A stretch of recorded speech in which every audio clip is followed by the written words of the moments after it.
सांगलीत निघाली सर्वपक्षीय तिरंगा यात्रा। माजी सैनिकांची विशेष उपस्थिती। भारतीय सैनिकांच्या जय जयकारानं परिसर दणाणला। ऑपरेशन सिंदूर यशस्वीरित्या पार पाडणाऱ्या भारतीय सैन्य दलाला पाठिंबा देण्यासाठी सांगलीत आज भव्य तिरंगा यात्रेचं आयोजन करण्यात आलं होतं। सांगली शहरातील हुतात्मा स्मारक मार्केट यार्डपासून शहीद स्मारक त्रिकोणी बागेपर्यंत निघालेल्या या यात्रेत आमदार सुधीर गाडगीळ, भाजपाचे प्रमुख नेते, मोठ्या संख्येने सांगलीकर नागरिकांसह सर्वपक्षीय नेते, कार्यकर्ते सहभागी झाले होते। तसेच सांगली जिल्ह्यातील सेना दलातील माजी अधिकारी आणि सैनिकांचीही या तिरंगा यात्रेला विशेष उपस्थिती दिसून आली। या रॅलीच्या वेळी भारतीय सैनिकांच्या जय जयकारांच्या दिलेल्या घोषणांनी सर्व परिसर अक्षरशः दुमदुमून गेला होता। ऑपरेशन सिंदूरमध्ये भारतीय लष्कराने 3 दिवसात जे पाकिस्तानाला धूळ चारली त्याबद्दल आम्ही सैन्याचे अभिनंदन करण्यासाठी आज ही तिरंगा रॅली काढलेली होती।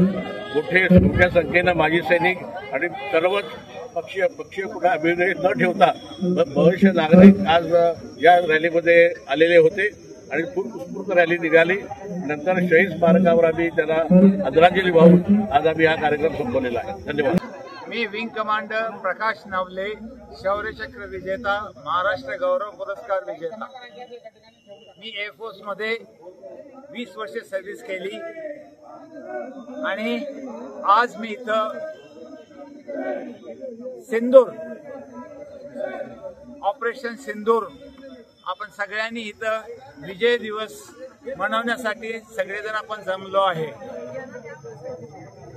या ऑपरेशन मध्ये सगळ्यांनी भाग घेतलेला आहे, आर्मी, नेव्ही, एअरफोर्स मध्ये, पण त्यातल्या त्यात जे रंग दाखवला आहे तो एअरफोर्सनं दाखवला आहे आणि त्याचं सगळं क्रेडिट आपण आपले प्राईम मिनिस्टर जे मोदी आहेत त्यांना द्यायला पाहिजे, कारण त्यांनी या तिन्ही सैन्यांना खुली सूट दिली आणि पाकिस्तानला धडा शिकवण्यासाठी त्यांनी संपूर्ण मुभा दिली। आम्ही त्या सगळ्यांचे धन्यवाद आहोत। थँक्यू।